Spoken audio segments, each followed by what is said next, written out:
Apa khabar semua? Sebenarnya kan nak ganti minyak petrol dengan diesel dalam kereta ni, tak kiralah orang cakap apa pun, bukanlah satu benda yang mudah. Contoh kata nak ganti enjin dengan motor dan bateri. Tapi masalahnya bateri tu sangat berat, lepas tu mahal. Lepas tu nak cas pun lama. Kemudian kata nak buat pula kereta guna hidrogen. Tapi masalahnya sekarang dah kena usung pula tangki hidrogen tu ke mana-mana. Nak refill hidrogen tu dekat mana pun tak tahu. Not to mention, nak hasilkan hidrogen tu memang mahal gila. Itu yang gergasi macam Toyota ni, dia malas layan EV ni. Orang semua sibuk buat EV, tapi dia buat tak tahu je. Rupa-rupanya dalam dia buat tak tahu tu, dia dah ada teknologi enjin yang mungkin boleh selesaikan masalah nak gantikan petrol dengan diesel ni. Dan yang bestnya, kita mungkin tak perlu beli kereta baru pun untuk dapat teknologi ni. Sebab secara teorinya boleh plug and play saja. Cuma sekarang ni masih adalah technical challenge dia. Jadi dalam video ni kita nak tengok apa yang canggih sangat diorang nak buat ni dan apa cabaran dia. Baik, sebenarnya enjin kita tu secara general tugas dia adalah untuk bakar minyak dan convert tenaga yang ada dalam minyak tu kepada pergerakan tayar. Dan apa benda pun yang boleh terbakar dan bagi tenaga pun sebenarnya boleh untuk dimasukkan ke dalam enjin. Tapi enjin tu nak kena modify lah kalau kita nak extract full performance yang minyak tu boleh bagi. Itu yang bila sampai dekat orang Malaysia ni, air pun kalau boleh dia nak masukkan dalam enjin tu. Bila tak jadi projek dia, dia katalah orang dengki. Padahal memang tak boleh. Okey, jadi enjin yang saya masukkan boleh gantikan EV, boleh gantikan petrol, gantikan diesel ni adalah kerjasama antara Toyota dan juga GAC. Nama penuh GAC ni adalah Guangzhou Automobile Group dari China. Dan apa yang diorang nak buat adalah minyak petrol tu diorang nak gantikan dengan amonia. Jadi amonia ni kalau ikutkan mainly kita gunakan dia dalam proses pembuatan baja. Ada juga company yang guna amonia ni untuk buat cleaning product. Sebab sifat amonia ni memang mudah nak larutkan minyak dengan kotoran. Dan kenapa GAC nak guna amonia ni adalah sebab molekul amonia ni adalah NH3.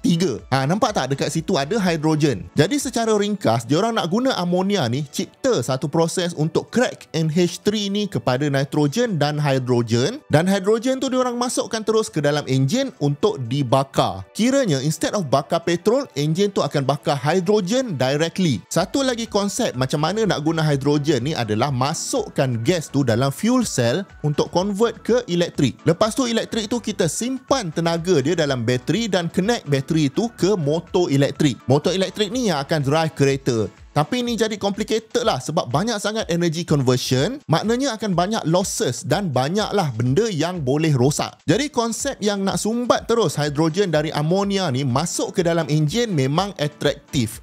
Kiranya amonia ni hanyalah digunakan sebagai carrier saja untuk hidrogen. Persoalannya, kalau nak guna hidrogen, nak buat apa amonia kan? Baik terus guna hidrogen je. Tapi masalah hidrogen ni dia duduk dalam bentuk gas.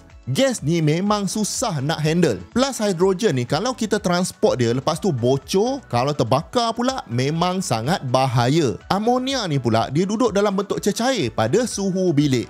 Dan network untuk gerakkan amonia ni pun boleh kata dah agak established lah. Jadi nak supply tu lebih mudah berbanding hidrogen. Dan GAC pun memang dah buat dah enjin ni dan diorang berjaya dapat power output sebanyak 161 horsepower dari enjin 2 liter. Dan pada masa yang sama diorang reduce carbon emission dari enjin tu sebanyak 90%. Gila apa? Boleh reduce sampai 90%. Masa saya buat PhD dulu, 4 tahun punya kerja, dalam TC saya tu tak claim boleh jimat even 1% pun minyak. Sebab tu sampai sekarang saya skeptikal kalau orang jual produk kata boleh jimat minyak. Sebab benda ni bukan senang. Mungkin sekarang ni kita dah sampai theoretical limit energy conversion tu dengan harga yang kita boleh afford. Jadi untuk GAC buat claim macam ni memang sangat berani lah. Tapi of course lah boleh reduce carbon sebab amonia tu tak ada carbon pun molekul dia. Tapi diorang tak claim 100% carbon reduction. Jadi saya suspect diorang ada campur sikit dengan petrol masa run testing untuk enjin tu. Sebab kalau guna hidrogen saja mungkin tak dapat power yang cukup banyak untuk cecah 161 horsepower. Jadi saya rasa kalau setakat masuk sikit je petrol dapat jimat emission sebanyak ni, power pun tak kacau, kira berjaya lah testing program ni. Cuma persoalannya kan, kalau kata berjaya sangat, kenapa enjin macam ni belum dibuat lagi?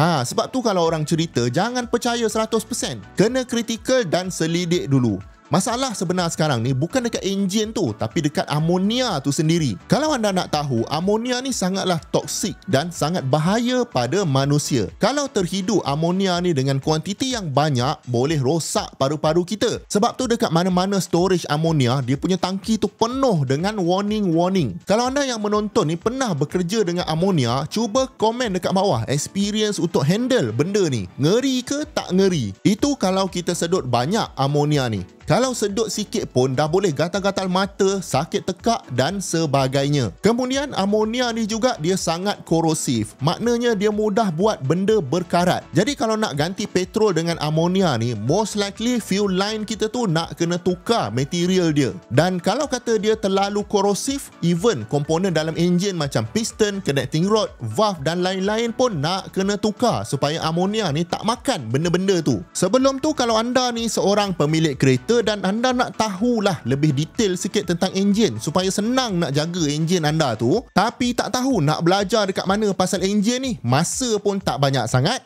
anda boleh join kursus enjin Zero to Hero. Tujuan dia supaya anda tahu macam mana nak jaga enjin anda. Dan kalau kata kereta masuk bengkel, anda at least boleh faham lah bila Pomet explain dekat anda apa yang rosak. Jadi kurang risiko nak kena tipu dan kena beli barang-barang yang sepatutnya tak payah beli pun. Ada lebih 50 video dan harga memang sangat berpatutan. Siap ada 60% diskaun lagi sekarang ni. Link untuk join saya letakkan dekat bawah. Okey, jom kita sambung.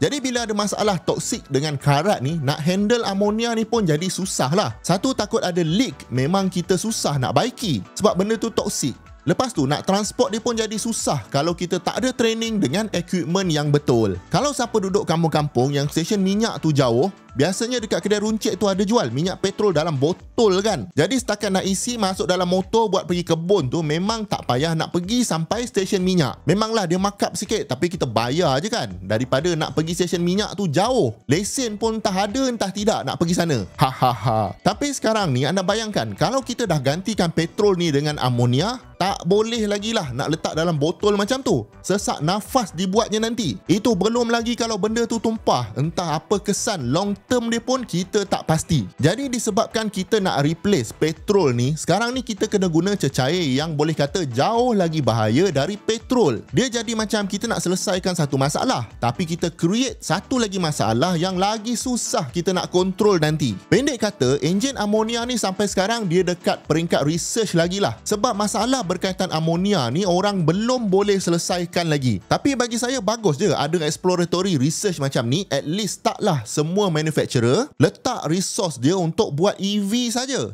Sekarang ni pun sales EV secara global dah decline sebab orang masih lagi skeptical nak guna EV. Itu yang Toyota pun malas layankan benda ni dan diorang buat benda lain. Lagipun kalau ikutkan, diorang dah ada dah kereta hidrogen macam Mirai tu. Cuma sekarang ni nak kena cari carrier hidrogen yang betul-betul bagus. Itu masih lagi struggle dekat situ. Kalau anda dah layan video ni sampai sini, saya jemput anda tekan butang like dan subscribe sebab ada banyak lagi teknologi saya nak cerita dekat anda ni. Kalau nak join kursus enjin, link saya letak dekat bawah. Jemput tonton, banyak lagi video-video best dekat sini dengan dekat sini. Jumpa lagi di video yang akan datang. Assalamualaikum.